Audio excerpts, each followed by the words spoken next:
પ્રથમ n પદોનો સરવાળાનું સૂત્ર છે s n divide 2a plus n minus 1d. તો એક્ઝામ્પલ છે સમાંતર શ્રેણીના 8 3 સમાંતર શ્રેણી આપેલી છે 8 3 માઇનસ 2 ના પ્રથમ 22 પદોનો સરવાળો શોધવાનો કીધો છે. આપણને સૂત્ર છે, સૂત્રમાં n આપણને લેવાના છે, n એટલે કે કેટલા પદો 22 પદોનો કીધો છે.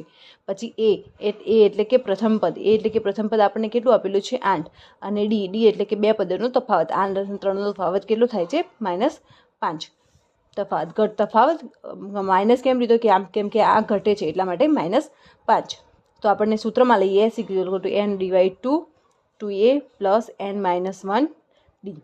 તો સૂત્રમાં મૂકીએ તો 11 22 ડિવાઇડ 2 અને 2a પ્લસ 22 માઇનસ 1 અને -5 અહીંયા.